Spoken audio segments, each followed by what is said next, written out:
Ouais, je me présente, Augustin de Longueville. Moi, je travaille du coup dans un contrat de rivière.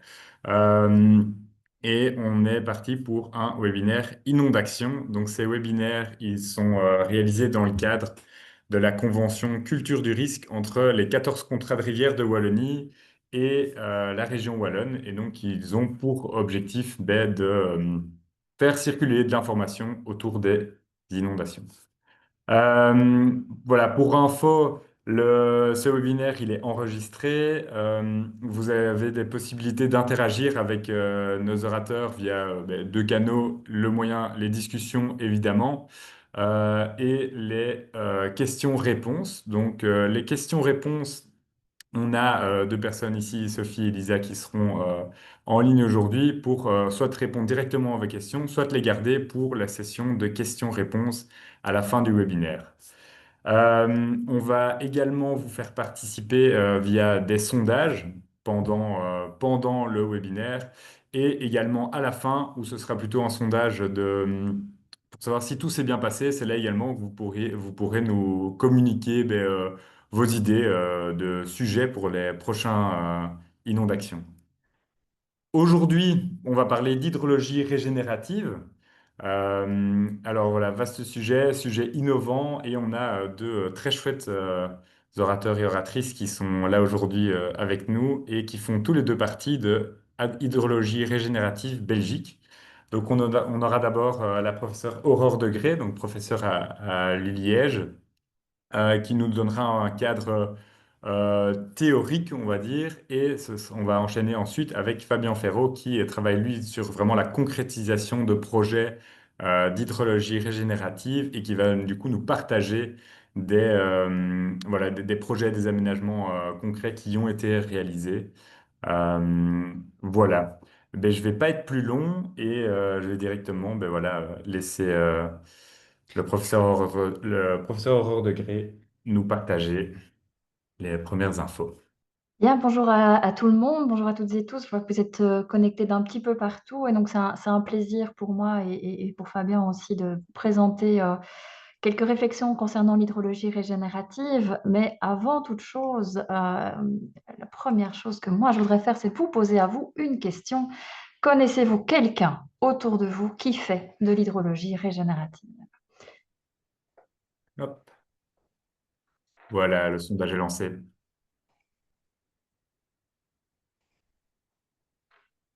Et on a déjà énormément de réponses.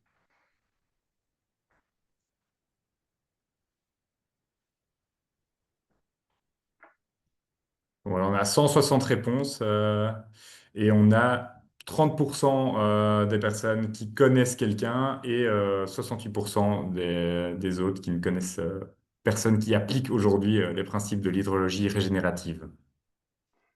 Merci. Ben, c'est déjà très chouette de voir que finalement, il y a une belle proportion de personnes qui connaissent ou qui ont entendu parler déjà des personnes qui sont engagées dans l'hydrologie régénérative. Alors, je suppose que voilà, chacun doit fermer la petite fenêtre.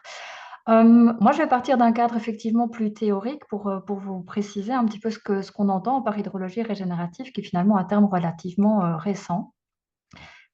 Et le cadre théorique, ben, pour tous les hydrologues, c'est le cycle de l'eau, c'est-à-dire se rendre compte, se rappeler que de l'eau, il y en a un peu partout sur notre planète. Le cycle de l'eau, parfois, on le voit de manière extrêmement simple et uniquement avec des belles montagnes couvertes de neige, de l'eau qui ruisselle, qui va dans la mer qui s'évapore et qui génère de la pluie. Mais en réalité, c'est beaucoup, beaucoup de flux et de stockage partout dans le territoire et qui sont un peu plus conséquents et un peu plus différents que cela. Et on a parfois tendance à oublier tous ces petits stocks et on a parfois tendance à oublier que même si l'eau, finalement, globalement sur notre planète, il y en a une quantité finie, on ne la perd pas et on ne la crée pas non plus, mais on a une même quantité. Une ressource très précieuse, c'est l'eau douce, l'eau que l'on peut utiliser pour notre système alimentaire, pour nos cultures, pour notre consommation, et qui représente moins d'1% des ressources en eau qui sont sur notre planète, et même beaucoup moins qu'1%.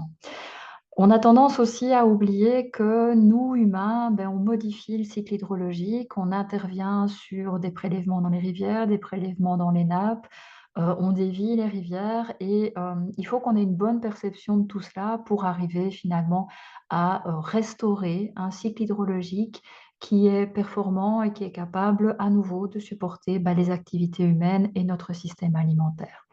Alors, parmi les flux d'eau qu'on néglige souvent et auxquels on n'a pas trop pensé quand on pense cycle hydrologique, eh bien, il y a l'évaporation. L'évaporation et l'évapotranspiration, surtout depuis les terres émergées. On a tendance à penser que c'est négligeable, que quand on coupe un arbre ou que l'on change une affectation du sol, ça ne modifie pas grand-chose au cycle hydrologique par rapport à l'évaporation. Mais en réalité, cette évaporation, elle est très importante. Je vous montre ici une cartographie au niveau planétaire. On zoomera sur notre région dans quelques slides. Je vous montre une cartographie au niveau planétaire de la part des précipitations qui vient de l'évaporation depuis les terres émergées. Et on pourrait penser que chez nous, on n'est pas très concerné par ça parce qu'on n'est finalement pas très éloigné de l'océan Atlantique et de la mer du Nord. Mais chez nous, déjà, on a 40% des précipitations qui sont issues de l'évapotranspiration depuis les terres émergées. Et ailleurs dans le monde, si vous regardez au cœur de l'Afrique ou au niveau de la Mongolie, vous voyez qu'il y a des pays qui sont dépendants à quasiment 100% de leurs précipitations qui viennent de l'évaporation des terres émergées. Donc, si on ne prend pas soin de la végétation sur le territoire, finalement, on peut, dans certaines régions du monde, diminuer fortement les précipitations.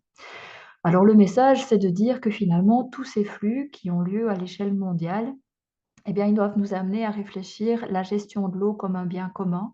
Ils doivent nous amener à réfléchir la gestion de l'eau comme étant non pas un produit pour un usage, mais bien quelque chose qu'on doit partager entre nous. Et ici, vous avez tous les flux au niveau mondial, flux atmosphériques de vapeur d'eau qui alimentent les précipitations. On parle des rivières volantes.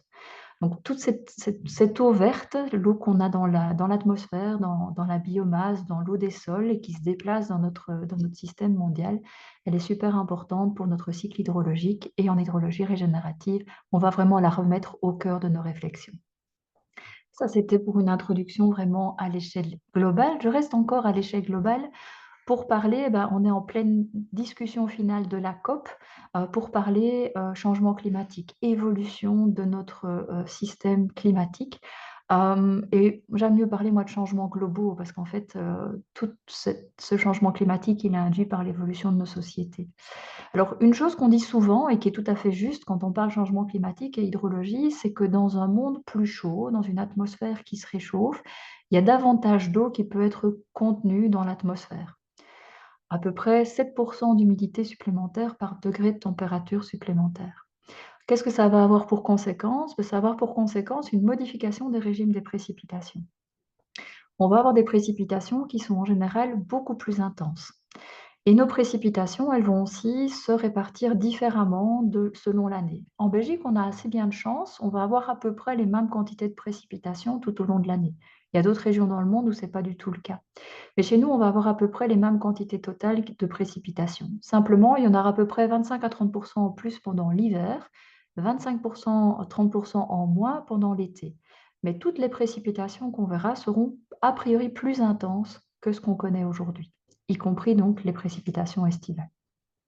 Ça, c'est quelque chose qu'on entend assez régulièrement. Des choses qu'on entend un peu moins souvent, mais qui pourtant participent de ces changements globaux, c'est que dans une atmosphère qui est aussi plus polluée, dans laquelle il y a des microparticules, eh bien ça aussi, ça va renforcer les précipitations. Ça va conduire à des événements de précipitation beaucoup plus intenses.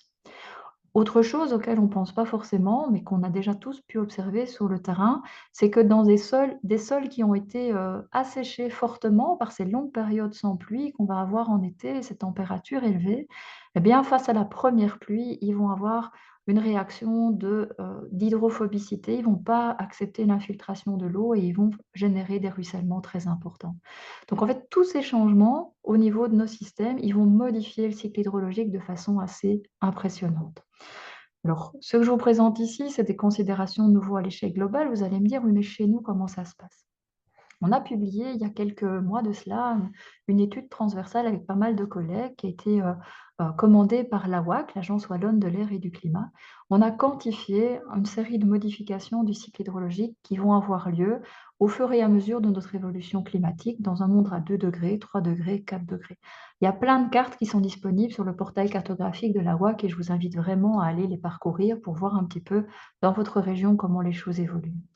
Ce que je vous présente ici, c'est l'état actuel, la carte du dessus, l'état actuel des quantités ruisselées si on regarde une période moyenne de 1971 à 2022 dans notre région. Vous avez des millimètres par an qui sont ruisselés et qu'on retrouve, qui s'écoulent à la surface et qu'on va retrouver dans les rivières. Les 3 cartes en dessous, c'est la modification de ce ruissellement dans un monde à plus 2 degrés, plus 3 degrés, plus 4 degrés. Et ce sont des moyennes sur différents scénarios climatiques. Donc, on a une assez bonne certitude du signal que je vous présente ici. Et vous voyez que ma carte, elle est bleue quasiment partout. Ça veut dire que le ruissellement, il augmente quasiment partout. Et c'est logique. Des précipitations plus intenses, si on ne change rien à la capacité d'infiltration des sols, ben ça va générer plus de ruissellement. Et vous voyez quand même beaucoup plus de ruissellement. Cette eau qui ruisselle, ben quelque part, c'est assez logique, hein, elle ne s'infiltre pas, n'a pas le temps de s'évaporer non plus. Et donc, c'est une transformation du cycle hydrologique qui est quand même assez importante, à laquelle on va assister dans les prochaines années. Il faut vous dire qu'aujourd'hui, on est quasiment à plus 1,5 degré et qu'on est sur la trajectoire du plus 3 degrés à la fin du siècle, donc la carte du milieu.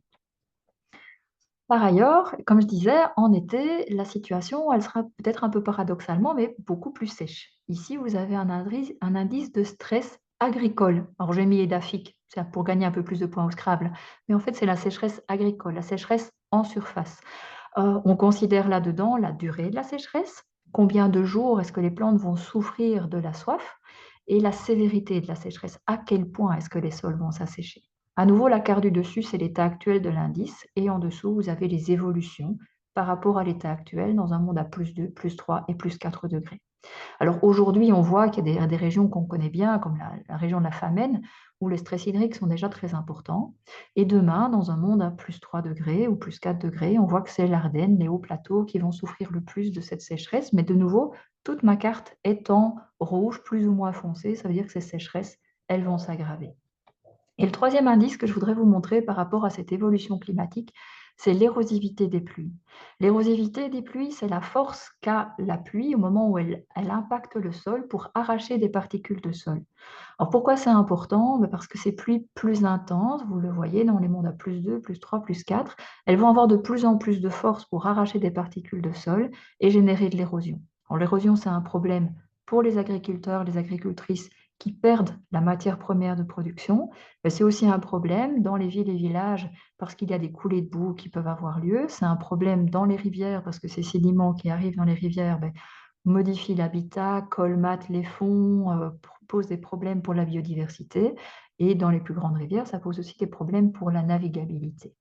Donc, ce sont vraiment 3 évolutions assez fortes qu'on va voir dans notre système hydrologique dans les années à venir et qui sont déjà enclenchées aujourd'hui parce que je ne dois pas vous rappeler 2021 et les inondations, je ne dois pas vous rappeler 2020, 2022 et les sécheresses.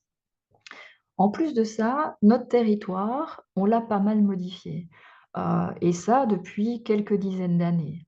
Dans une intention d'augmenter la production, une intention tout à fait louable, on a modifié notre territoire. On a drainé les parcelles agricoles, on a rectifié les cours d'eau, on a fait en fait en sorte que dans notre petite Belgique, qui jusqu'ici était très largement humide, hein, on puisse évacuer l'eau pour maximiser la production, avoir accès à des terres qui n'étaient pas exploitables. Donc on a drainé, on a bouché des mares, on a rectifié des cours d'eau, on a évacué l'eau le plus vite possible. En faisant ça, en gros, toutes ces modifications, elles ont contribué de la même manière à limiter l'infiltration, à limiter l'évapotranspiration et à nouveau, on envoie toute l'eau vers les eaux de surface dans les cours d'eau. L'exemple que je vous montre ici, il est assez frappant, hein. Si vous allez vous balader sur Google Maps, c'est pas très loin de chez nous, c'est aux Pays-Bas. Il est assez frappant, mais en fait, dans notre région, il y a plein d'endroits similaires où on a drainé, où on a recalé les tailles de parcelles, redessiné les tailles de parcelles, et on est intervenu fortement sur le territoire. Toujours les mêmes conséquences. On accélère le cycle hydrologique et on l'intensifie. Vous allez me dire, vous allez peut-être me dire, c'est marginal, ça n'a pas un impact concret, ça n'a pas un impact réel. Eh bien si. En fait, ici, à nouveau, je reviens à l'échelle mondiale, mais parce que ce sont des données toutes récentes et super intéressantes. Elles viennent d'être publiées par la NASA il y a à peine quelques semaines. Et qu'est-ce qu'ils ont fait? Ils ont mesuré la masse des continents pendant plus de 22 ans. On a maintenant 22 ans de données de la masse des continents. Et ils se sont intéressés à l'évolution de la masse des continents. Alors, qu'est-ce qui peut faire que la masse des continents change? Ben, c'est que le stock d'eau dans le continent, il change. Que les eaux souterraines, leur niveau diminue, ou que les stocks d'eau dans le sol ou dans la biomasse évoluent. Et la couleur, elle est assez intuitive. Quand c'est rouge, c'est qu'il y a une diminution des masses, et quand c'est bleu, c'est qu'il y a une augmentation des masses. Vous pouvez voir que quasiment toute l'Europe, et là où on se trouve, c'est plutôt dans les teintes de rouge. Donc, on a un continent qui, grosso modo, est en train de s'assécher. Ce sont des mesures, hein, ce sont vraiment des observations, ce n'est pas des modèles, c'est des observations. Donc, on a un continent ici qui est en train de s'assécher. Vous voyez des hotspots assez flagrants, notamment sur la mer d'Aral. Et si vous regardez aussi, pour ceux qui connaissent le centre des États-Unis, le Midwest, où il y a aussi une grosse tache rouge, c'est une grande zone dans laquelle il y a énormément d'irrigation qui se fait sur base de pompage dans des nappes profondes qui ne sont pas renouvelables et qui ne se remplissent pas par l'infiltration. Et ça, c'est assez important de bien concevoir qu'on est en train de perdre finalement cette eau douce qui est le support de notre système alimentaire. Et pour vous donner un dernier élément qui vient de cette étude et qui est assez frappant, il démontre que depuis 2015, eh bien, c'est l'assèchement des continents qui contribue le plus à la hausse du niveau des mers, plus que la fonte des glaciers. Donc ça, c'est pour un peu les constats. Alors l'hydrologie régénérative dans tout ça. L'hydrologie régénérative, elle fait partie des solutions, mais des solutions, il y en a toute une panoplie. Et toutes les solutions sont bonnes à prendre quand on vient de tirer ce genre de constat. Alors, les solutions qui sont les plus faciles à mettre en œuvre, ce sont des solutions qui sont dans des logiques d'adaptation. Je vais vous les mettre directement. C'est des choses comme l'irrigation, les zones d'immersion temporaire, les zones d'expansion de crues. Pourquoi? Parce que c'est directement efficace, parce que c'est relativement facile à mettre en œuvre et c'est bien compréhensible qu'on aille vers ce type de solution parce que voilà, l'agriculteur, il a besoin que sa culture elle soit productive. C'est la première option qu'on lui propose, c'est d'irriguer. Le responsable communal qui veut empêcher des inondations, c'est logique qu'il se tourne vers une zone d'immersion temporaire. C'est directement efficace. Ça peut se faire dans un petit espace. Ça peut se décider uniquement au niveau communal. Pourquoi ce sont uniquement des logiques dites d'adaptation? Parce qu'elles ne résolvent pas ce problème de la modification du cycle hydrologique.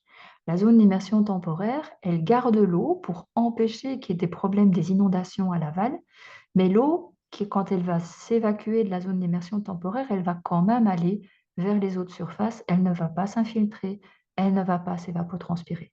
Vous allez me dire, il y a une petite infiltration, ok, mais tellement peu par rapport à la quantité qui va se retrouver dans les eaux de surface. C'est des trop petites zones que pour pouvoir infiltrer cette eau. Donc ces logiques d'adaptation, elles font sens, elles sont immédiatement efficaces, elles sont maîtrisées techniquement, il ne faut pas les rejeter, mais il faut être conscient que ça n'est que de l'adaptation. Le postulat d'hydrologie régénérative, c'est d'aller plutôt vers des logiques de rééquilibrage, de relancer finalement un paysage, un système qui soit plus fonctionnel et qui alimente lui-même cette fonctionnalité. Alors comment? Il y a plusieurs éléments et Fabien les illustrera de manière très concrète juste après moi. Il y a bien sûr la question de restaurer la qualité des sols. Aujourd'hui, nos sols, ils sont plutôt dégradés, compactés, ils perdent en matière organique de manière générale partout en Wallonie. Et tout ça, c'est des facteurs qui vont diminuer leur capacité d'infiltration. Donc, travailler sur la qualité d'infiltration des sols, c'est vraiment hyper important. Ensuite, il y a tout ce qui est remettre du vivant, remettre de la végétation dans le paysage. Et pour ça, il faut bien entendu avoir prévu toute l'alimentation hydrologique qui permet de l'alimenter. Et ça va permettre de réactiver une pompe hydrologique, ça va permettre de réactiver l'évaporation, parce que les végétaux permanents vont activer de l'évaporation, et ça va permettre aussi, grâce à l'enracinement, d'infiltrer davantage. Et on est là dans une logique, vous le sentez, qui est plutôt de nature à régénérer les cycles naturels, régénérer un fonctionnement équilibré de notre système. C'est pas facile du tout. Je suis pas du tout en train de vous dire que ce sont des recettes évidentes à mettre en place. C'est plus difficile, il faut le reconnaître, mais c'est auto-alimenté, et donc c'est en ça que c'est vraiment intéressant. Donc, il y a une gradation du plus simple au plus compliqué dans ce que je vous ai montré ici. Euh, mais notre propos en hydrologie régénérative, c'est que collectivement, on doit aller vers ce genre de solution parce qu'il y a aussi beaucoup, beaucoup de co-bénéfices sur lesquels on va pouvoir revenir aussi. C'est pas moi qui ai inventé ce schéma, c'est un agriculteur australien qui a inventé ce schéma et qui constatait sur son terrain que il y avait moyen de stocker de l'eau dans le paysage et que ça pouvait vraiment régénérer complètement beaucoup de biodiversité et beaucoup de biomasse. C'est Percival Yeomans qui a publié ça. Ça date de quelques années déjà maintenant, mais son bouquin est disponible. C'est l'échelle de la permanence. Et c'est de ça que s'inspire l'hydrologie régénérative. Alors, quels sont les grands, grands piliers de l'hydrologie régénérative? C'est un triptyque eau, sol, arbre ou eau, sol, plante. L'idée, c'est de transformer nos paysages, comme l'illustre vraiment magnifiquement bien un dessin du bureau Permalab qui est ici sur ma slide. On passe d'un paysage où tout est fait pour drainer l'eau le plus possible vers l'aval à un paysage qui est plus structuré, qui est plus diversifié, qui est plus intéressant esthétiquement et environnementalement, et dans lequel on va stocker de l'eau. Stocker, c'est important, mais aussi répartir l'eau sur le pays, sur le territoire, parce que si on veut infiltrer, il faut donner à un maximum de surface du sol la possibilité d'infiltrer. Et donc, pour répartir l'eau, on va faire appel à des systèmes de fossés en travers de l'écoulement, à des systèmes de keyline qui vont redistribuer l'eau et le faire remonter depuis les points clés du paysage où elle se concentre naturellement vers des zones de sommet dans lesquelles elle ne se concentre pas naturellement. Alors, ça veut dire qu'on part sur une intervention sur l'hydrologie du paysage assez rapide, hein. Vous voyez le petit schéma qui vient ici de la présentation de Samuel Bonvoisin, et si on pouvait cultiver l'eau douce. Une intervention assez rapide sur les réseaux hydriques sur le paysage. Et Fabien va vous montrer plein d'illustrations. Et puis, cette intervention rapide sur le ruissellement, enfin, sur le ruissellement et sur l'hydrologie du paysage, elle va permettre de doucement, et en modifiant aussi les pratiques agricoles, aggrader le sol, améliorer ses capacités d'infiltration. Et puis, quand la végétation aura eu le temps de se développer, parce que ça, forcément, ça demande quelques années, eh bien, la végétation va venir prendre le dessus et activer la pompe hydrologique de manière à pouvoir restaurer des flux d'infiltration et d'évapotranspiration. Donc, en très très court, c'est ça le principe de l'hydrologie régénérative: stocker dans le paysage, redistribuer, activer la pompe hydrologique, maximiser l'infiltration et l'évapotranspiration. Alors, j'ai une question pour vous. À votre avis, quelle est la capacité d'infiltration d'un très bon sol limoneux, hein, les sols limoneux que nous avons ici en SB, en millimètres par heure? C'est un peu technique, mais pensez que quand on vous parle de précipitation, on vous parle aussi en millimètres par heure. Donc, vous avez des ordres de grandeur, à votre avis. Voilà, on a déjà une centaine de personnes qui ont répondu. Ça va très vite. Tout le monde est bien réactif dans ce webinaire.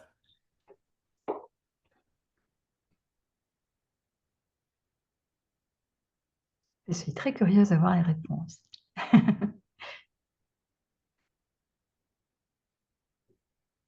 Alors, voilà, sur 175 personnes, je vais partager les résultats. Et donc voilà, on a 50% qui pensent qu'on est à 25 mm par heure. Et puis 25% 50 mm par heure, 15% 4 mm par heure et 7% 75 mm par heure. Alors, pour ceux qui ont encore la référence, c'est quasiment l'école des fans, tout le monde a un peu raison. Tout ça, c'est possible. Moi, je veux simplement vous montrer ici, et ça n'est évidemment pas représentatif de toute la Wallonie, mais un petit bassin versant que l'on suit depuis très longtemps avec un collègue de l'UCL, Charles Bilders, qui se trouve à Chastres. Donc, c'est vraiment entre Gembloux et Louvain-la-Neuve, où on a eu l'occasion de faire quand même pas mal de mesures de vitesse d'infiltration du sol. Et vous avez ici dans mon tableau un peu les observations que l'on a eues. Alors, ce bassin versant, il est complètement représentatif de l'agriculture qu'on a ici en SB, des assez grandes parcelles, des cultures industrielles en alternance avec des céréales. Et en fait, on a mesuré des valeurs qui allaient entre 4 et 75 mm par heure en fonction des moments et des lieux où on allait mesurer dans le bassin versant. Ça veut dire que c'est effectivement possible de monter à des vitesses d'infiltration qui sont assez importantes et donc qui sont assez intéressantes pour maximiser l'infiltration si on prend soin du sol. Et puis, il y a d'autres moments de l'année quand les sols ont été battus ou asséchés ou qu'ils se sont encroûtés en surface. Effectivement, la vitesse d'infiltration, elle peut être particulièrement faible. Et pourtant, là, on est dans un contexte tout à fait représentatif de la région. On a un très faible taux de matière organique. On a une simplification du parcellaire, il y a eu du drainage, il y a eu de la rectification, etc. Donc, se dire qu'un sol, quand il est bien, malgré ses faibles teneurs en matière organique, quand il est bien préparé et en végétation, il peut atteindre 75 mm par heure, c'est plutôt une bonne nouvelle. On n'ira pas jusque-là dans tous les types de sols, bien entendu, mais on a là un levier qui est majeur, parce que le sol, c'est la surface, et donc quand on peut activer cette capacité d'infiltration sur des grandes surfaces agricoles, on a un levier majeur de restauration du cycle hydrologique. Autre levier de restauration du cycle hydrologique, c'est toutes les activités, toutes les actions que l'on peut prendre pour restructurer le paysage, notamment au niveau du dessin parcellaire, notamment au niveau du fait de planter des haies, de faire des fossés de récolte, des keylines de redistribution. Et donc là, je vous invite vraiment à parcourir tous les résultats d'un travail qui a été mené en coordination avec Ecorest, Terre Consul, Terre Vivante, sous la houlette de la DAFOR, le département de l'aménagement foncier rural. C'est le projet 104 que vous pouvez retrouver complètement sur Internet. Il y a toute une série de livrables et où on a vraiment décrit toutes ces mesures de manière détaillée et comment les mettre en place avec des arbres de décision pour vraiment aider à la transposition de cet exercice dans les territoires. Et donc là aussi, on a un autre levier extrêmement fort, mais que Fabien va vous illustrer bien mieux que moi, de tout ce qu'on peut mettre en place dans le paysage pour suivre les principes de l'hydrologie régénérative. On est en train de travailler là-dessus avec des agriculteurs très concrètement dans le bassin versant de la Vesdre, dans la commune de Herve, sur une petite zone où on a vraiment envie de faire un territoire pilote qu'on pourra faire visiter, montrer et mesurer aussi à tout agriculteur ou toute commune qui serait intéressée. Et ce dont on se rend compte en discutant avec les agriculteurs, c'est que c'est vraiment très important de prendre en considération le contexte local, le type de sol qu'on a, sa capacité à infiltrer, sa charge caillouteuse, sa profondeur, le dessin du paysage, les crêtes, les vallées, la capacité de drainage interne du sol. Et on peut cheminer grâce à ça vers un travail sur le territoire qui soit nécessaire et suffisant, qui soit bien ajusté par rapport aux besoins du territoire en matière d'aménagement. Je voudrais encore réélargir un peu la réflexion avant de vous présenter un exemple et puis passer la main à Fabien. C'est que, vous voyez le petit comique qui est là, moi je l'aime bien. En fait, on va changer des choses, il faut changer des choses. Hydrologie régénérative, ça veut dire qu'on change quelque chose. On change nos façons de faire. On produit peut-être d'autres types de cultures, mais ça veut dire qu'il y a d'autres filières qui se développent. On produit peut-être de la biomasse et il y a d'autres filières qui se développent.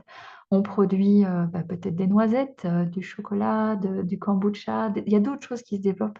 Ça va changer nos pratiques si on met ça en place. C'est vrai, c'est quelque part un peu insécurisant, c'est vrai, mais c'est vraiment nécessaire.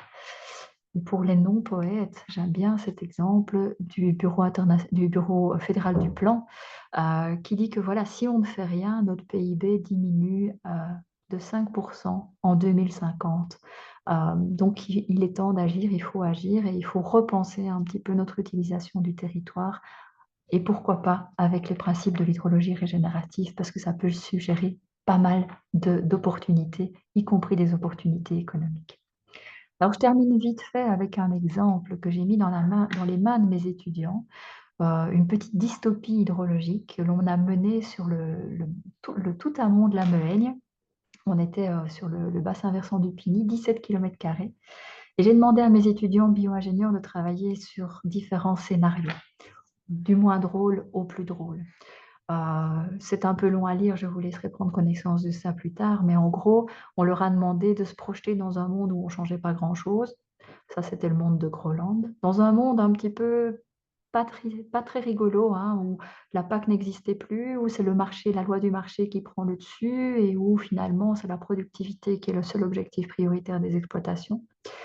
Et un monde qui nous semblait quand même vachement plus intéressant, où c'était la sécurité sociale et environnementale qui se mettait en place en 2050 et où les services écosystémiques rendus par la nature étaient valorisés pour les agriculteurs. Et on a demandé aux étudiants de travailler sur ces trois scénarios pour repenser un territoire. Alors, ils se sont mis au travail, ils ont observé un peu sur le terrain, ils ont observé un petit peu les anciennes cartes, comment la forêt alluviale se mettait autour des rivières, ce qu'on voit aujourd'hui sur le terrain, autour de ce qui n'est plus vraiment une rivière, mais peut-être plutôt un fossé, comment sont les sols, comment est l'occupation du sol, etc. Le territoire qu'ils ont dessiné, c'est celui-ci. C'est un territoire dans lequel ils ont remis des forêts alluviales assez larges autour des axes des rivières, hein, des axes de ruissellement concentrés, mais certainement surtout des rivières, où ils ont redessiné un parcellaire en prenant en considération la forme du paysage et donc en travaillant plutôt selon les courbes de niveau. Et ils ont calculé l'effet hydrologique de ce nouveau parcellaire. Vous voyez qu'ici, c'est en orange par rapport à ce qui a été observé sur 2 années en bleu. Vous voyez qu'il y a un effet majeur sur le ruissellement et il y a aussi un effet majeur sur les stocks d'eau qui sont retenus dans le sol en période sèche. Le bilan hydrologique, il est fondamentalement modifié avec beaucoup plus d'infiltration, beaucoup moins de ruissellement, beaucoup plus d'évaporation. C'est un exercice vraiment intéressant à faire avec eux. Je ne veux pas rentrer dans la technique ici, ce n'est pas l'idée. Je reconnais très volontiers qu'il y a beaucoup, beaucoup de limites, beaucoup de précautions à prendre. Mais le message, c'est quoi? C'est qu'on peut avoir un impact majeur via la gestion territoriale sur l'hydrologie quand on a un espace suffisant qui est laissé pour la nature.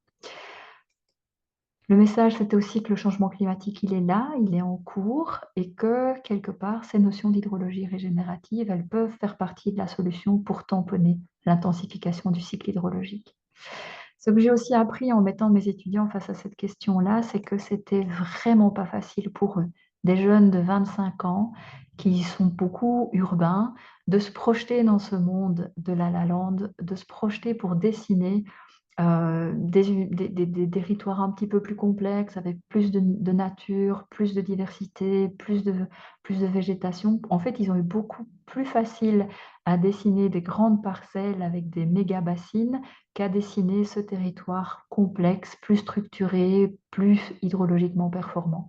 Et ça, c'est quelque chose d'important. Ces jeunes-là, ils ont besoin de voir des exemples, ils ont besoin de voir des réalisations concrètes, ils ont besoin de voir voilà, de voir des choses réelles sur le terrain parce qu'ils n'ont jamais été confrontés et qu'ils n'ont vu que le territoire tel qu'il est aujourd'hui, assez simplifié, assez dégradé et avec relativement peu de biodiversité. Ça, c'est un gros enseignement.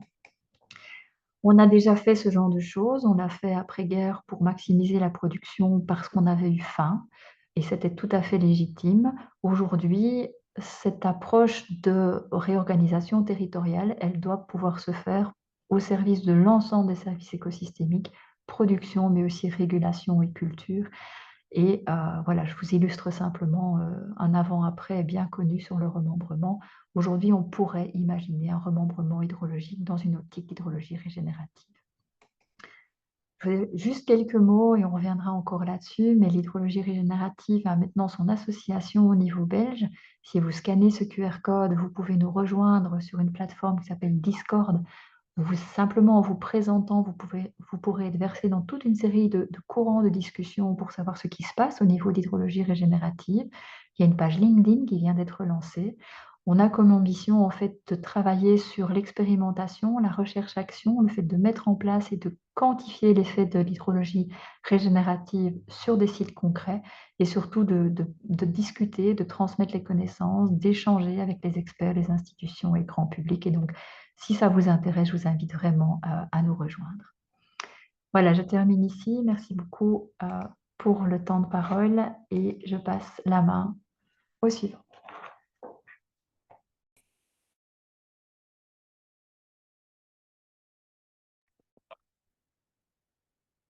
Bonjour. Je m'attends pas à ce que vous répondiez, mais bonjour quand même.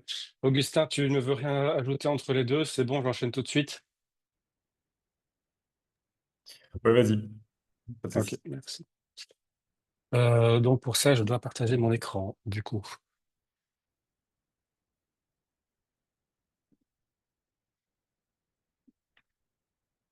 Voilà.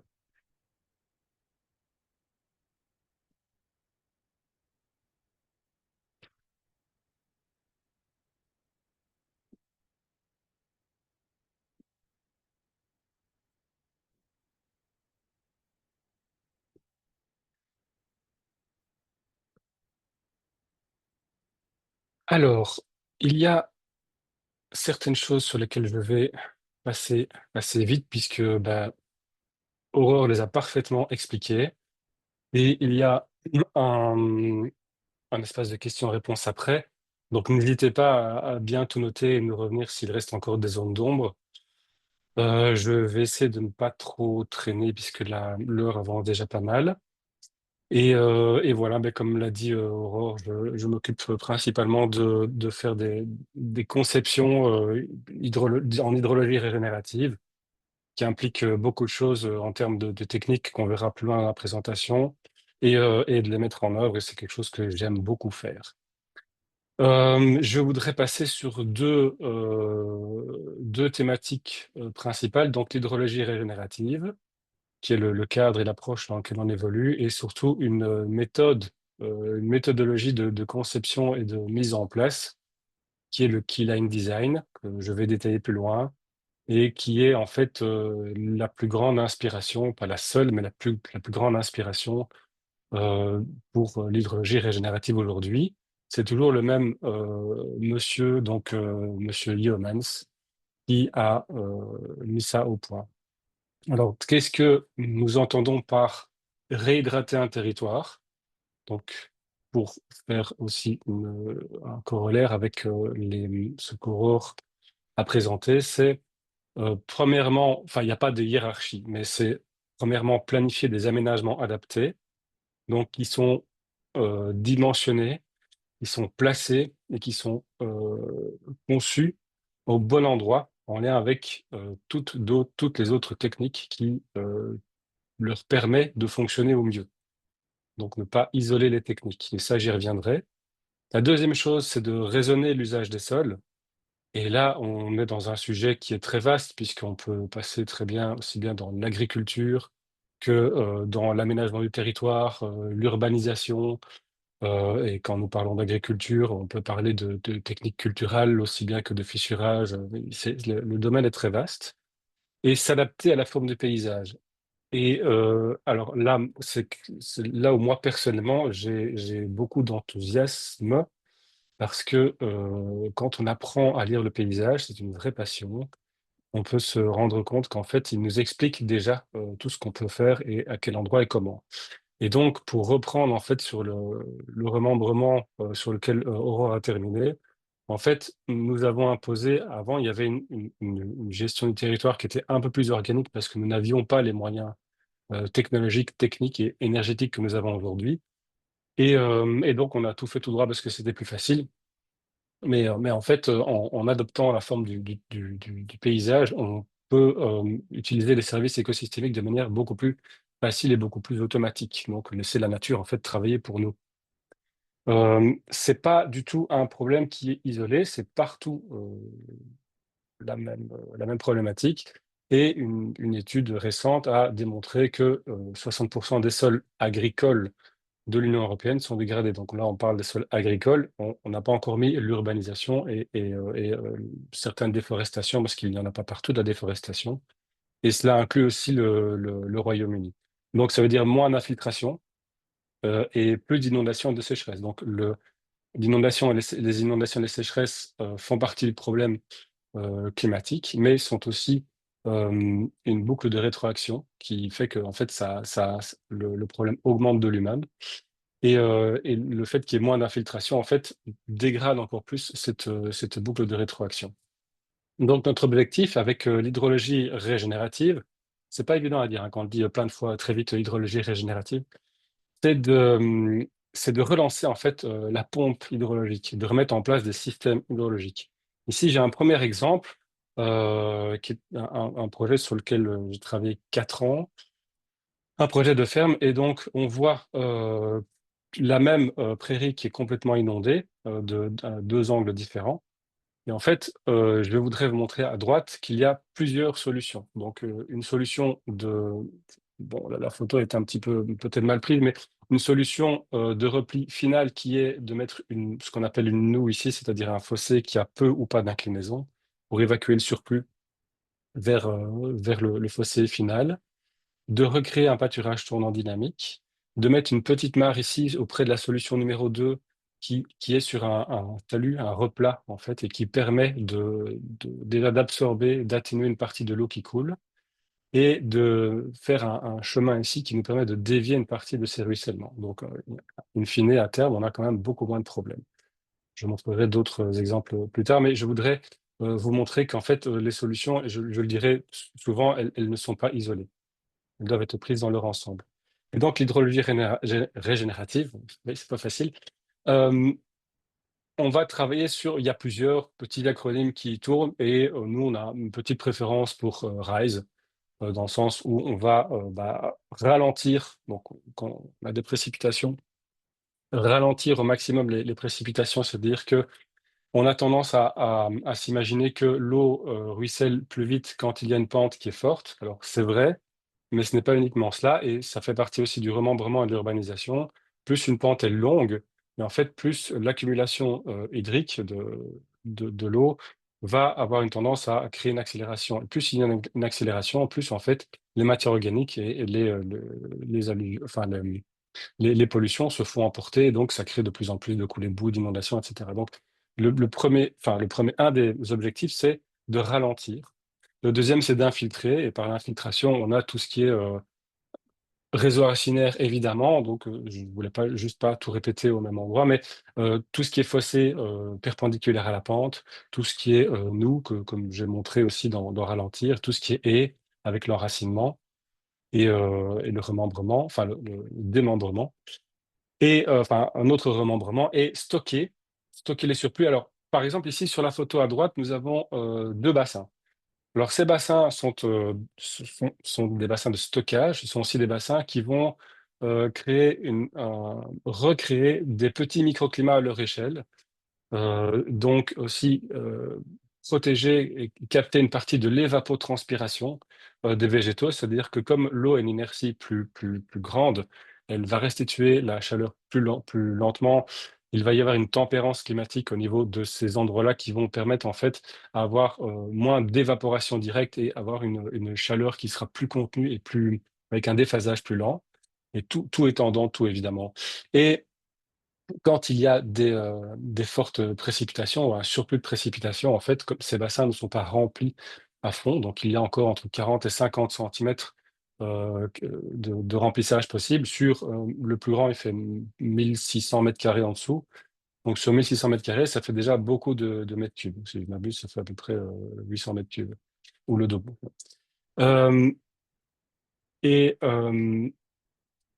sur le projet que nous avons ici, en fait, il y a une partie qui est absorbée, donc retenu. Donc c'est vraiment un bon exemple, hein. Donc vous avez le chemin qui est perpendiculaire ici, qui en fait n'est pas du tout anodin, puisque c'est un chemin qui se trouve sur une ligne clé. Une ligne clé, ça fait partie du principe du keyline design. Et donc ce chemin, une fois que les sols n'auront plus la capacité d'absorber, il va faire une barrière et ralentir les flux hydriques tout en nous permettant de circuler. Et la partie qui ne pourra pas être retenue, qui va être en surplus, va couler le long de ces autres chemins pour venir directement se mettre ici dans le bassin tampon. Alors, je ne vais pas vous donner tous les détails parce qu'il y en a beaucoup, mais c'est un principe, enfin, c'est une illustration assez complète de ce que on peut faire en hydrologie régénérative. Et on voit bien entendu les haies qui sont sur le bord ici, la haie qui est sur le bord ici, de nouveau sur une keyline, donc une ligne clé. Alors, euh, il n'y a pas que les techniques très visuelles, très démonstratives, il y a aussi simplement cet exemple-ci qui nous montre que passer de l'entonnoir à l'éponge, c'est extrêmement facile. Alors ça, c'est intéressant parce que c'est un projet que j'ai été coaché en fait chez des agriculteurs dans le Grand Est cet été. Et ils sont trois à exploiter cette zone-là, et il y en a un qui râlait beaucoup parce qu'en fait, tout ce qui l'ennuie, tout ce qui le sort de sa ligne droite pour les cultures et l'exploitation de ces terres, ça, c'est très embêtant pour lui parce que c'est potentiellement des demi-tours, c'est une logistique qui est différente. Enfin, tout agriculteur qui m'écoute comprendra très bien où est le problème. Donc moi, je n'ai pas de critique par rapport à ça. Et donc, on avait deux qui étaient pour et un qui était pas vraiment pour et que ça embêtait vraiment, qui argumentait tout le temps contre. Donc, je dis, OK, on va simplement commencer par une bande enherbée de 6 mètres, je ne sais plus si c'est 6 ou 9 mètres de large. Et puis, vous allez cultiver dans l'autre sens. donc perpendiculaire à la pente, juste en dessous de cette bande enherbée. Et donc, la partie qu'on voit à droite, c'est la partie qui est en aval, donc en bas. La partie en haut, c'est la partie qui est en amont, donc en haut. Et on voit extrêmement facilement, en fait, la déconcentration du flux hydrique simplement par la mise en place d'une bête bande enherbée qui vient d'être placée. Hein. Donc, au mois de juillet, elle n'y était pas. Et cette photo a déjà un mois. Et du changement de sens de culture. Donc, ce sont vraiment des techniques et des technologies qui sont applicables à toutes les échelles, dans tous les endroits. C'est ça qui est vraiment très, très amusant. Et nous pouvons aussi donc maintenant donner la parole au keyline design en tant que tel, donc cette technique, cette méthodologie que j'aime beaucoup, avec cette approche de la forme du paysage. Donc, l'analyse et la compréhension de la forme du paysage qui émane de plusieurs facteurs comme le climat, comme la géologie, comme le type de sol, comme même le socio-économique, il y a plein de critères, en fait, va nous permettre de le comprendre, de s'y adapter et de l'aménager de manière efficiente. Donc, je parle bien de pas de manière efficace, mais de manière efficiente. C'est-à-dire que nous allons utiliser tous les services qui sont écosystémiques, donc passifs et actifs, qui sont à notre disposition pour limiter en fait le travail à terme. Alors, sur cette photo, c'est un projet au Portugal, euh, qui a des caractéristiques particulières. Toute personne qui a un tracteur qui fait plus de 50 chevaux me dira c'est inexploitable parce que ce sont des courbes. Alors effectivement, mais dans ce cas-ci, on est plutôt sur une petite arboriculture fruitière qui ne nécessite pas beaucoup de mécanisation. Tout cela est applicable, comme je viens de montrer dans le slide précédent, à différentes échelles sur différentes techniques. Alors, je vais juste reprendre assez rapidement les différentes étapes, les différentes grandes catégories du Keyline Design qui sont mises ici à droite, donc hiérarchiser les structures, utiliser la forme, identifier où se trouvent les points clés, là où on peut vraiment intervenir. Et comme on a une très belle photo d'illustration ici, c'est aussi un projet, ça c'est un projet en Belgique. Donc cette mare, en fait, se remplit toute seule parce elle est sur un point stratégique qui va aller récolter les ruissellements collinaires dans le creux de la vallée. Et le chemin qu'on voit en face est aussi en fait un chemin qui se place sur une keyline avec des haies intermédiaires qui sont placées perpendiculaires à la pente et dans la continuité de la pente, aussi pour des raisons microclimatiques. Je ne vais pas tout détailler ici. Placer la bonne technique au bon endroit, c'est ce que je viens de décrire, et savoir les relier en cohérence, c'est-à-dire pouvoir faire en sorte que le surplus de l'un soit la ressource de l'autre, pour schématiser. Alors, pour hiérarchiser les structures, ici, on a un schéma un peu barbare, où nous avons un projet qui se trouve ici, qui est surligné, entouré en mauve, et qu'on va revoir dans les autres étapes. Et la première analyse du territoire, c'est de regarder où se trouvent les les grands ensembles, donc les crêtes en rouge et les vallées en bleu. Donc, on voit qu'il y a une succession, ce sont comme des feuilles, des branches des arbres, une succession de plus on va aller vers le bas, et plus on aura une quantité de ramifications qui seront importantes. Je ne vais pas m'attarder là-dessus, parce que ce sera plus clair dans d'autres schémas. Pour que ce soit plus clair, justement, ce n'est pas le même projet, mais c'est juste pour illustrer. Ici, c'est le bassin versant de Chastre dont Aurore aussi a un petit peu parlé. Et donc, je voulais juste vous montrer que cette lecture ici de vallée, donc en bleu, qui devient de plus en plus bleu, avec cette ramification, et de crêtes qui deviennent de plus en plus rouges et se répandent comme les doigts d'une main ou les ramifications d'une branche sont assez visibles ici, et que au milieu de cela, à chaque fois, il y a des changements de pente qu'on peut appeler des points clés. Et si vous vous souvenez bien du schéma que Aurore a montré sur l'Australien, en fait, chaque fois qu'il a mis un bassin, il était sur un changement de pente, parce que c'est à ce changement de pente qu'on a l'eau qui ralentit, qui se dépose comme nous avons en fait ici. Nous avons un changement de pente, ce qu'on appelle un point clé. Nous avons aussi un changement de pente ici, qu'on appelle un point clé, avec une route en fait qui est mal placée, puisqu'elle est placée de manière longitudinale dans le sens de la pente, et donc va venir augmenter le problème. Et donc, sur ce même bassin versant, il y a eu un petit projet ici avec lequel nous avons travaillé communément avec Aurore et des collègues, euh, des propositions d'aménagement très divers dans un cadre tout à fait agricole sur base de l'agroforesterie, du changement d'orientation des pentes quand on cultive, du placement de haies, de certains fossés, etc. Je reprends mon projet de tout à l'heure et vous voyez qu'en fait, on utilise et on révèle la forme en comprenant en fait par où vont se concentrer les flux. Et là où vont se concentrer les flux, eh bien, c'est là où nous allons chercher à intervenir. Donc, par exemple, ici, sur le point clé, et là, sur un autre point clé. Ce qui nous permet aussi de restructurer le territoire et de restructurer les parcelles. À partir de ces points clés, mon écran est blanc, je ne sais pas pourquoi. On peut placer la bonne technique au bon endroit. C'est toujours le même projet. Et donc, on se souvient qu'il y avait un point clé. Et bien là, nous avons mis la première mare. Et le deuxième point clé, on a mis la deuxième mare. Et nous avons ce chemin qui est perpendiculaire avec ce chemin qui va créer un exutoire. C'est un ancien plan qui a évolué depuis, puisqu'en fait, on a une mise en chantier qui est ici.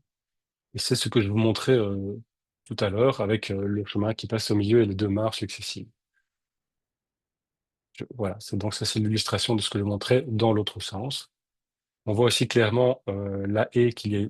J'ai ma flèche qui bouge tout le temps de sens. Enfin, la haie qu'il y a ici, qui est perpendiculaire à la pente. La haie qu'il y a là, qui est dans le sens de la pente, mais ça, c'est pas grave parce que ça crée du microclimat. On a un verger ici. On a une légère noue, en fait, qu'on voit ici, juste au-dessus de ma petite gommette verte, qui va venir chercher le surplus et le déverser dans le bassin ici, si c'est nécessaire. Alors, évidemment, on va d'abord penser à infiltrer au maximum, en particulier dans un pré-verger où nous avons la capacité d'infiltration maximale par rapport à l'occupation du sol, à part si c'est forestier, évidemment. Mais s'il y a un surplus, on a toujours une évacuation et donc une imbrication en fait des différentes techniques entre elles. Comme nous sommes en Belgique et que nous sommes sur un vignoble, nous sommes obligés de cultiver dans le sens de la pente dans ce cas-ci, puisque nous sommes en orientation nord-sud. On ne peut pas aller à contre-pente, ce qu'on pourrait faire dans le sud de la France. Et donc, nous avons compensé par cette keyline, en fait, qui, elle, vient remplacer en fait le fait de ne pas cultiver à contre-pente. Et ceci est donc c'est un simple fissurage que nous avons fait avec un outil spécial, donc on appelle communément une sous-soleuse, mais je ne suis pas très friand de cette dénomination parce que ça peut prêter à confusion sur certains outils. Donc avant plantation, et alors je vais rappeler la personne juste avant, il y a quelques jours, pour connaître un petit peu quelle était la différence 2 ans après. En fait, il a constaté une très grande différence dans l'accumulation, la concentration et la dispersion du ruissellement, rien qu'avec cette action de sous-solage, qui évidemment, après 6 mois, ne se voit plus à l'œil nu, mais reste quand même ancrée dans le sol. Donc j'ai dit sous-solage, mais je ne devrais pas dire sous-solage. Et si, juste pour l'anecdote, nous avions aussi été avec le groupe Hydrologie Régénérative, dont Aurore et d'autres collègues, en Slovaquie, où nous avons vu pas mal de démonstrations sur lesquelles je reviendrai aussi. Et là, typiquement, il mettait un petit peu de maïs, enfin c'est interdit ici, mais il faisait du nourrissage de sangliers en enfonçant du maïs dans le sol, ce qui incitait les sangliers à venir tout retourner un petit peu. Et donc, il nous montrait que ça avait une incidence sur la capacité du sol à infiltrer les surplus hydriques. Alors, une grande question qui revient quasiment tout le temps, mais enfin même, non pas quasiment, qui revient tout le temps, en particulier pour les agriculteurs, c'est qui a envie de sacrifier de la surface productive? Il y a énormément de raisons pour lesquelles on n'a pas envie de le faire, et je ne vais pas toutes les citer, puisqu'en fait, elles sont toutes logiques et normales. Et en même temps, ce que nous constatons, c'est que, en fait, quand nous avons une possibilité de faire un aménagement de type hydrologie régénérative, pas simplement changer un sens de culture ou changer une technique culturelle, mais un étang, un fossé, ce genre de choses-là, eh bien, on remarque qu'en fait, on les place à des endroits qui sont culturellement pas intéressant. Puisque forcément, ça va être là où ça s'accumule. Forcément, ça va être là où le tracteur s'embourbe tout le temps. Ou forcément, ça va être sur une crête où il y a très peu de pousses parce qu'en fait, c'est asséchant. Et donc, on pourrait mettre un bosquet à la place de mettre, pour réancrer les, les précipitations.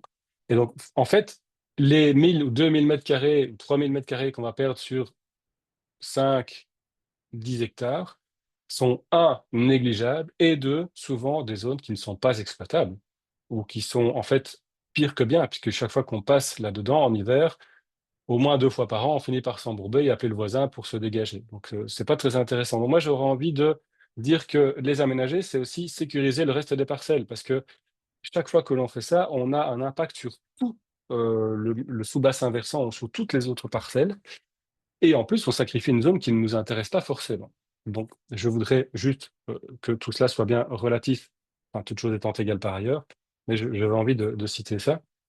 Et lors de la modélisation que nous avons eu l'occasion de faire avec Pierre Barthes et l'équipe d'Aurore, eh bien, donc je simplifie très fort les chiffres. L'impact agricole peut être utilisé aussi comme baromètre, puisque sur cette modélisation, il y avait 60% du ruissellement classique, j'ai envie de dire des précipitations comme on en a en Belgique, c'est-à-dire à peu près tout le temps, ce qui ne nous arrange pas forcément au niveau du bronzage.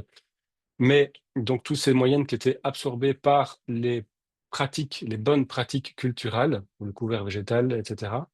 Et les 70% restants, en fait, qui étaient atténués par toutes les autres mesures, des haies, de l'agroforesterie, du fossé bien placé, de la temporisation par des bassins, etc., etc. Et surtout en situation extrême, parce que une fois que le sol est gorgé d'eau et que les 60% du ruissellement atténué par les couverts végétaux est atteint, en fait, le sol devient comme s'il était imperméable. Et donc, il va de toute façon ruisseler. Mais en faisant des retenues et des infiltrations de plus large échelle ailleurs, à des endroits stratégiques, eh bien, on va encore retenir ces précipitations et réhydrater notre paysage.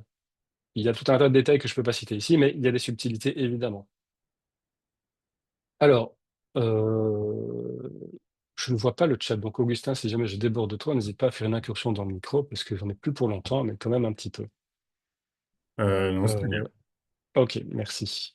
Ici, nous avons différentes techniques qui ont été mises au point. Donc, je voudrais vraiment insister sur le fait que les techniques ne sont pas la méthode. La méthode détermine quelle technique utiliser, où les mettre et comment les imbriquer. Et donc, par exemple, ici, c'était l'exemple où il y avait une inondation dans la prairie, un des premiers exemples que j'ai montré. Et on a un premier bassin en avant-plan qui va récolter une partie du ruissellement qu'on a récolté de l'amont, mais aussi par la directionnalité du chemin, parce qu'on peut évidemment pas toujours circuler perpendiculaire à la pente et bondir d'un chemin à l'autre à 20 mètres d'altitude et de 100 mètres d'intervalle différents. Donc il faut bien qu'on puisse avoir des dérivations quand on a des chemins dans le sens de la pente. Et cette mare va aussi avoir forcément un trop-plein qui va se déverser dans la mare en arrière-plan. Mare que je vous ai déjà montré, qui elle est sur un point clé, donc va automatiquement aller récolter toutes les eaux de ruissellement qu'on aura déjà atténuées par ailleurs avec le chemin sur la queyline qui se trouve derrière le bosquet qu'on ne voit pas à l'avant-plan. Et donc, tout cela s'accompagne d'un verger pâturé, d'un pâturage tournant dynamique. Dans les bois, on a mis des cochons parce que c'est leur habitat naturel. Derrière les bovins, on fait passer des poules et des gallinacés. Enfin, les gallinacés sont des poules pour créer en fait une meilleure succession biologique. On a créé aussi un château d'eau pour pouvoir fonctionner de manière complètement autonome et avec une pression naturellement gérée par la gravité. Donc, à la place de créer des systèmes de pompage, il y a une redondance, c'est-à-dire que si les pompes de mise sous pression pètent, eh ben, en fait, on peut encore avoir tout le système qui est alimenté, y compris si on a 1 kilomètre de tuyaux. Et ça ne concerne pas l'hydrologie régénérative, mais enfin bon. On a des chemins collecteurs en haut à gauche. Là, on est sur des perpendiculaires à la pente. Et de nouveau, comme on est obligé de cultiver en nord-sud, eh bien, on crée des chemins collecteurs aux intervalles stratégiques. Et puis, on utilise encore le fissurage en keyline pour faciliter. Et en fait, le fissurage nous permet d'accélérer la reprise du système air au sol et voire sous-sol. Et donc, ce n'est pas une finalité en soi, mais ça peut nous aider à travailler. Ici, c'est un autre projet qui se situe en moyenne montagne, où on voit en fait des stocks de bassins qui récoltent les afflux des sous-bassins versants qui sont en amont de ceux-ci. Et il y a encore 2 étangs qui sont en aval. Ce que je voulais juste illustrer par là, en fait, c'est le fait qu'on voit assez bien chaque plateau, hop, ici, chaque plateau ici sur lesquels on peut cultiver. Alors, c'est de la micro-agriculture ici, hein, mais chaque petit fossé qui va prendre le surplus d'un plateau et de l'autre pour se déverser dans un trop-plein qui va passer d'un étang à l'autre. Ici, on a encore un petit fossé qui va aller communiquer d'un versant à un autre sur une keyline. S'il est trop plein, c'est le cas de le dire, eh bien, ben, les trop pleins vont pouvoir, à la place de continuer à accélérer et faire déborder le flux et surcharger en aval, vont pouvoir encore venir alimenter cet étang qui a encore une capacité d'absorption et de stockage qu'on voit qui est assez grande, puisqu'il y a encore 1,50 m de remplissage possible, etc., etc. Alors, ici, j'ai repris cette image pour montrer un petit peu juste la structure du keyline.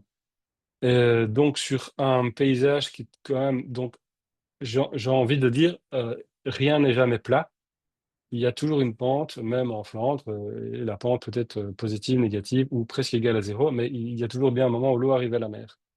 Donc, quasiment rien n'est jamais plat. Et donc, en fait, on voit ici la topographie générale du paysage. Donc, elle n'est pas non plus énorme, mais la longueur des pentes et la longueur des parcelles et de l'exploitation fait qu'en fait, on peut quand même voir un impact. Et donc, si on prend en compte les points clés qui sont successifs ici, et qui passe de crête en crête et qu'on relie via des courbes de niveau qui sont d'égale altitude, en fait, on peut avoir un impact sur tout l'aménagement qui fait qu'on va vraiment pouvoir atténuer l'impact négatif de la sécheresse ou de l'inondation, donc du surplus ou de la pénurie, et aussi nous donner en fait un schéma d'aménagement autour duquel on peut tourner. Et donc, le schéma d'aménagement, il est repris à droite. Alors, c'est un schéma théorique qui comprend des mesures agro-environnementales, des haies, de l'agroforesterie, des cultures dans d'autres sens que dans le sens de la pente.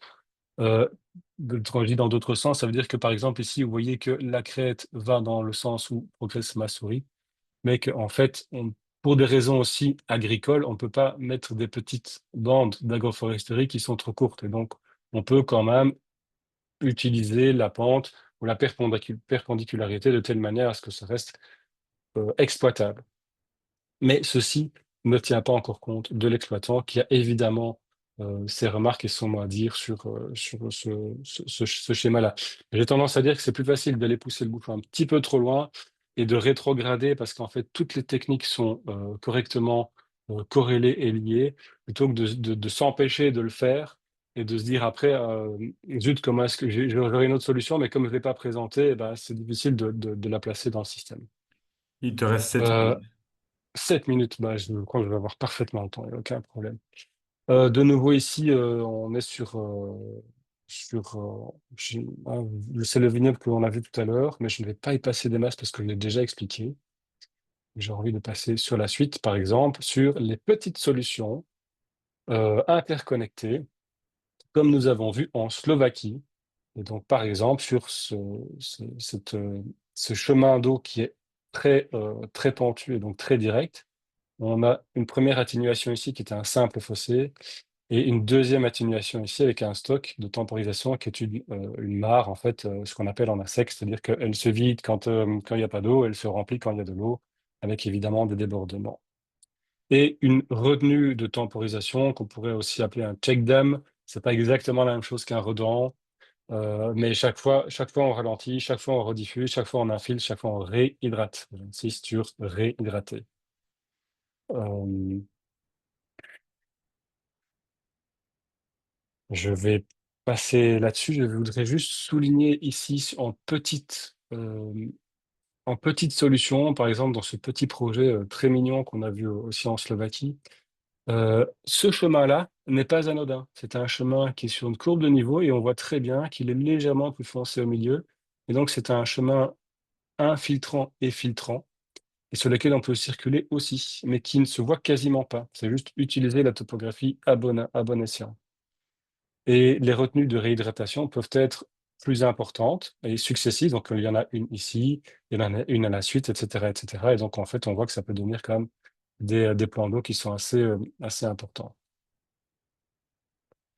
Les redans, pour ne pas les illustrer, en fait, ils sont ici. C'est un projet de Permalab, ça. Les petits chemins d'infiltration et de direction, ils sont ici. On voit bien leur courbe pour leur permettre à l'eau de ralentir comme une méandre. D'ailleurs, à propos de méandre, le reméandrement fait partie des solutions que nous avons, puisqu'en fait, on a tiré tout droit avec les cours d'eau où on les a déplacés. Eh ben, aujourd'hui, il serait peut-être temps de les reméandrer, ce qui ne se fait pas non plus en un claquement de doigts, parce qu'il y a des techniques et des critères à observer, mais c'est une possibilité. Les ouvrages Castor, les castors sont nos amis, il faut les aimer aussi. D'autres techniques type agricole, comme le fissurage, ici on voit très bien avec un bon outil adapté à quel point le fissurage peut être précis et net, du pâturage tournant dynamique, de l'agroforesterie ou de la culture sur courbe de niveau. D'autres techniques plutôt de type infrastructure, comme des bassins d'orage. Alors des bassins d'orage, comment dire, conscients, c'est-à-dire bien faits avec beaucoup d'infiltration et pas simplement une mesure d'atténuation temporaire en béton. Des jardins de pluie, ça c'est pour les particuliers. Tout ce qui est fossé d'infiltration et d'égouts, comme ici.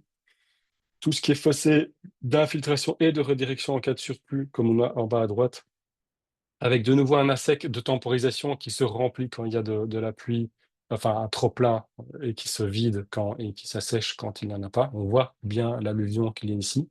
L'alluvion qu'on peut soit garder sur place, soit remonter, parce que c'est ce qui se fait en fait. Et donc, pour finir, l'eau n'est pas un résidu à évacuer, c'est une opportunité de traverser le temps et de recréer des nouveaux paysages.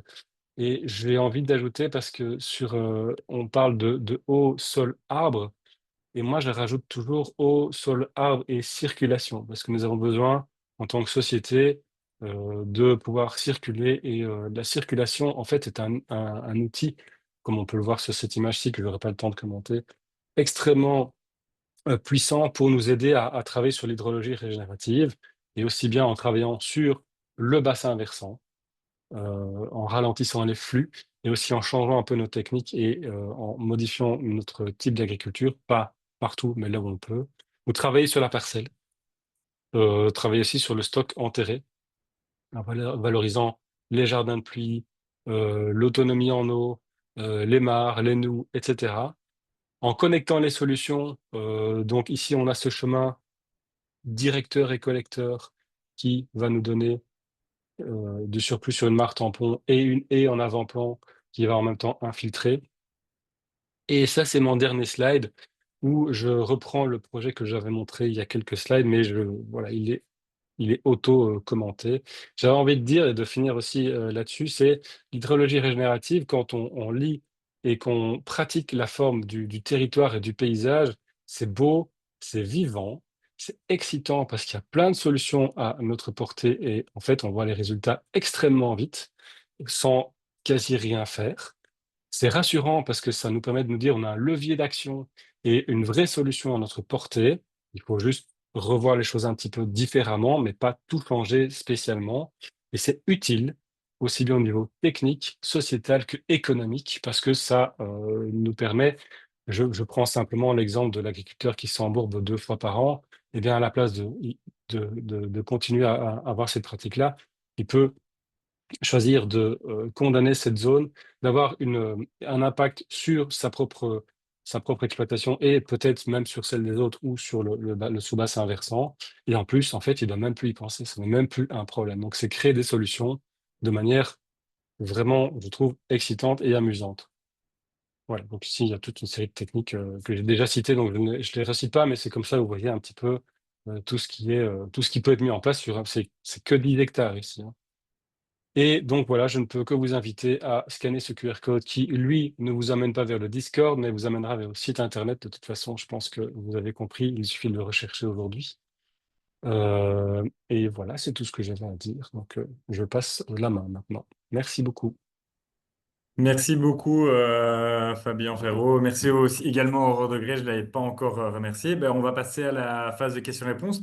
Si vous avez déjà des questions dans votre tête, n'hésitez pas à aller voir. Il y a pas mal de questions qui ont déjà été répondues par l'équipe et par Madame Degré qui en a profité justement pendant la présentation pour répondre déjà à pas mal de questions techniques. Euh, et moi, je vais maintenant laisser la parole à mes collègues Sophie et Lisa qui vont du coup ben, poser les questions qui sont apparues dans le question-réponse. Et vous pouvez encore l'alimenter, évidemment. Merci Augustin. J'espère qu'on m'entend bien. Oui? Est-ce que vous... Oui? Super, Nickel. super. Donc, ce webinaire a fait l'objet de pas mal de questions et justement, comme tu le disais, Aurore Degré a déjà répondu à pas mal de ces questions. On a eu beaucoup de questions sur le financement potentiel de mesures qui pourraient être mises en œuvre. Et donc là, les réponses s'orientent très fortement vers une réorientation des agriculteurs, en tout cas potentiellement, vers Natagriwal, qui a une cellule de conseillers qui peut leur permettre de dégager des solutions à leurs problèmes ou des aménagements permettant de gérer leurs terres un peu autrement, ainsi que de trouver des moyens financiers. Il y a eu une réponse aussi par rapport à une aide possible via l'ADAFOR, qui est l'ancien remembrement, donc que vous pouvez contacter également. Alors, des questions qui sont revenues aussi, qui se rejoignent un peu, ce sont des questions qui ont trait à l'impact de telles mises en œuvre sur le travail des agriculteurs et sur la sécurité alimentaire.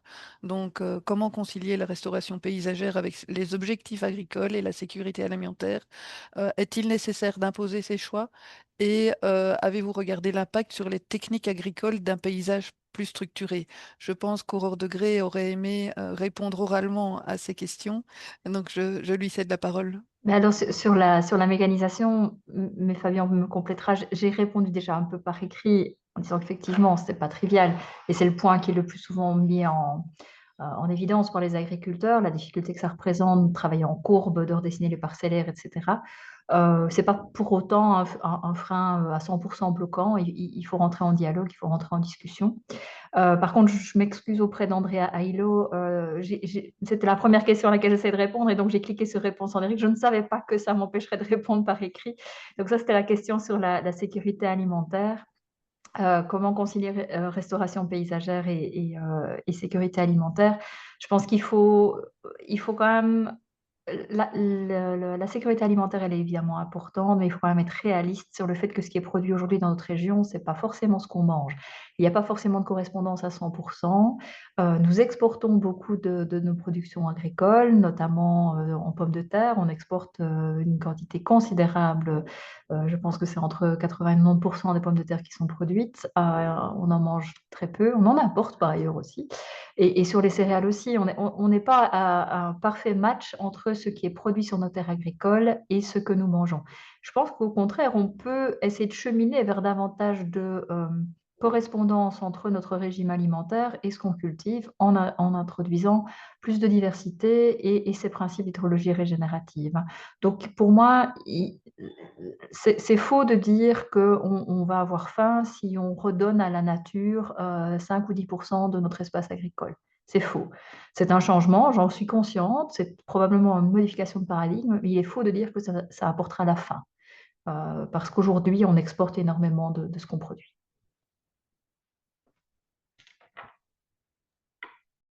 Merci beaucoup. Une autre question qui s'éloigne un petit peu des terres agricoles, mais qui fait en tout cas le lien avec les terres aussi des particuliers. Donc ici, on a présenté des projets plutôt sur des surfaces agricoles, mais il existe aussi des possibilités sur des terres de particuliers, que ce soit des jardins en milieu rural ou en milieu urbain. Donc on a déjà, nous autres, réalisé un petit élément de réponse en renvoyant vers le site environnement.wallonie.be pour la gestion environnementale des risques d'inondation, puisqu'on présente là quelques solutions d'infiltration au niveau des jardins. Et pardon, le référentiel de gestion des eaux pluviales de la région wallonne également. Maintenant, Aurore Degré aussi a précisé dans les réponses que l'Université de Liège Agrobiotech Jean Blou est en train de travailler avec le contrat de rivière Vesdre sur la commune de Herve pour mettre en place tout un processus de concertation qui regroupe tout aussi bien les agriculteurs que les riverains pour mettre ces solutions en place. Je vois une autre petite question en ce qui concerne les barrages écrêteurs et ces solutions fondées sur la nature. Je pense qu'Aurore Degré en a parlé en tout début de sa présentation en disant que ça pouvait être des solutions potentielles, mais locales, directes, peut-être faciles à mettre en œuvre, mais que cette solution fondée sur la nature devait exister également, que ces barrages écrêteurs pouvaient donner des solutions efficaces, rapides, mais qu'elle n'était pas la solution à rétablir un cycle hydrologique. Donc, peut-être si vous voulez, Aurore, compléter encore un petit peu. Bah non, c'est tout à fait juste, hein, ça restaure pas le cycle, donc mais par contre, effectivement, dans certaines je pense qu'il faut pas être exclusif. Il faut entendre le fait que, on a un panel de solutions, simplement être conscient de ce qu'on fait. Quand on choisit une solution qui est une solution d'adaptation, c'est pas grave, mais c'est une solution d'adaptation et il faut savoir ce que l'on fait quand on fait ce puzzle d'options finalement et comme le disait très bien Fabien, il vaut mieux réfléchir à un ensemble complet et puis éventuellement, quitte à faire sauter l'une ou l'autre chose qui sont vraiment pas praticables ou vraiment pas admissibles, mais on a cheminé vers un mieux, quoi. Mais je crois qu'on aurait tort d'opposer systématiquement les 2 et c'est une combinaison de solutions. On n'a plus le loisir de n'utiliser qu'une solution, quoi. Voilà. Je ne sais pas si c'est exactement une réponse à ta question, Christine, mais le cas échéant, on peut en discuter par ailleurs.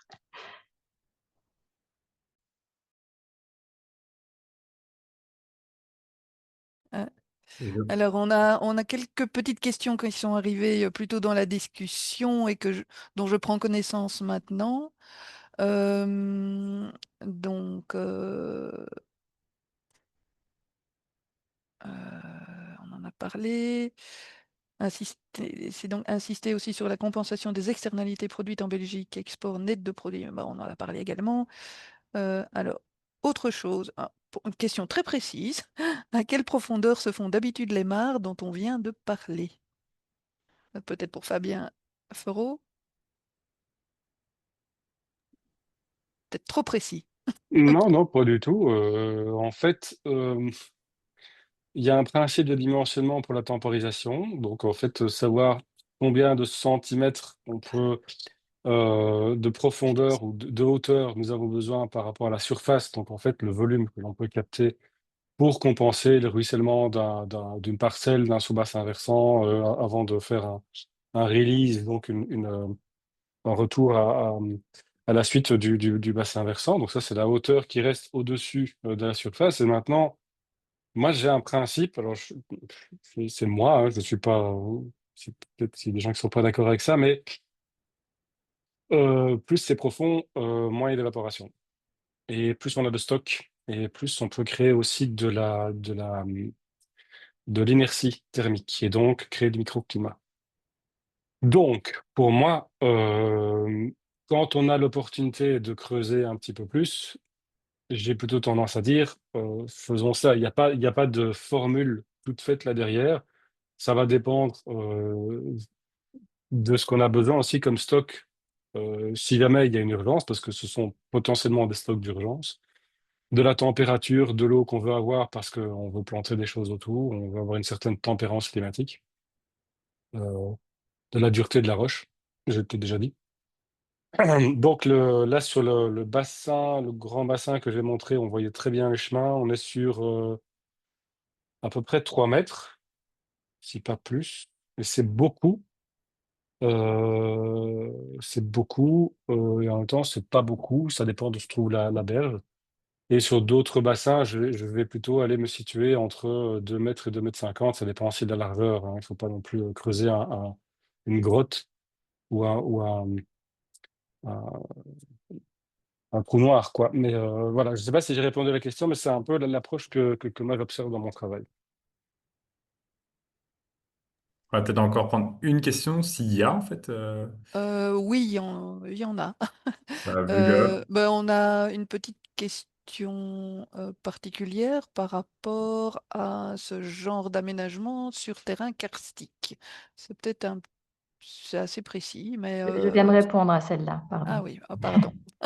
C'est la difficulté de prendre connaissance des questions et de ne pas écouter les réponses. Euh, Il y avait une question que je trouvais intéressante sur le fait que beaucoup des illustrations de Fabien étaient sans végétation. mhm, oui, tout Est-ce à que fait. tu peux peut-être expliquer, Fabien, c'est un processus en cours en général, les photos que tu as présentées, parce que sur les dernières, c'était très végétalisé. Oui, tout à fait. Donc, il faut le temps que ça pousse, que ce soit au sol ou que ce soit les arbres. Et donc pour sur les berges, on va avoir tendance à plutôt mettre des végétaux à fort ancrage pour stabiliser. Et sur les pourtours, ça peut être du comestible, ça peut être du forestier ou simplement enfin, pas du décoratif, mais du paysager. Mais oui, effectivement, tous ces projets sont en cours ou seront fort revégétalisés. Enfin, arborés, oui. Peut-être encore en lien avec cela, on a une question sur la qualité des eaux qui sont infiltrées et est-ce que, enfin la question n'est pas super claire, je la dis brute de décoffrage, est-ce que ces techniques d'hydrologie régénérative impliquent aussi une attention sur la qualité des eaux par rapport à des contaminants émergents? Donc je ne sais pas si la question se rapporte à l'attention particulière qu'il faut avoir lorsqu'on infiltre les eaux ou bien si on doit faire attention en amont à l'usage des eaux qui pourraient être éventuellement contaminées. Mais je pense que la question elle concerne les pesticides, leurs métabolites et d'autres polluants émergents, vu que c'est Jean-Luc qui la pose. Euh, Mais il est évident que quand on infiltre et qu'on parle de recharger les nappes, la question de la qualité, elle vient de suite. Ce que j'ai eu l'occasion de répondre à une autre question, c'est qu'en fait, on s'est rendu compte que comme on travaille à la fois sur infiltration et évapotranspiration, en fait, le bilan global, il est plutôt en faveur de l'évapotranspiration. On n'a pas forcément systématiquement d'infiltration profonde, en tout cas dans les cas qu'on a étudiés, hein. C'est loin d'être exhaustif. Moi, j'ai presque envie de dire, si on veut avoir une réflexion sur la santé du sol et se dire qu'on favorise un sol qui fonctionne bien et qui infiltre bien, peut-être qu'il faut carrément avoir cette réflexion encore plus large d'une agriculture qui n'ait pas forcément recours aux pesticides ou beaucoup moins qu'aujourd'hui, et que ça évite d'avoir à gérer cette question-là. Euh, Ce serait en tout cas ma préférence à titre personnel. Et effectivement, quand on infiltre, il faut savoir que l'eau, elle va entraîner avec elle ce qu'elle contient. Donc, que ce soit en termes de nitrates, en termes de pesticides, de leurs métabolites, de tout ce qui est mobilisé par l'eau va se déplacer avec l'eau. Donc, ça, c'est un point d'attention. Je peux compléter peut-être. Euh, alors, sur des projets où en fait on se situe par exemple en aval d'un- d'endroits qui sont assez fort traités, il y a deux manières de l'atténuer. C'est d'abord l'aérien par la mise en place de haies tampons qui vont se prendre tout dans la figure, donc des haies avec plusieurs rangs. Et puis tout ce qui est au sol, donc en fait faire un pré-fossé d'infiltration ou de dérivation, euh, ou ça dépend un petit peu du projet, de ce qu'on a à disposition, pour limiter en fait et atténuer le ruissellement des pesticides. Maintenant, ce qui s'infiltre dans le sol sera de toute façon infiltré et de toute façon les mesures qu'on aura mis en place vont augmenter, enfin, vont diminuer l'impact négatif des pesticides. Donc, effectivement, on peut pas dire qu'il y aura. C'est comme quand on achète un truc bio et puis il est marqué contient des traces de je sais pas quelle substance. Forcément, on pourra pas faire l'impasse là-dessus, quoi. J'avais une question intéressante, peut-être d'Olivier Capel, qui était en lien avec euh,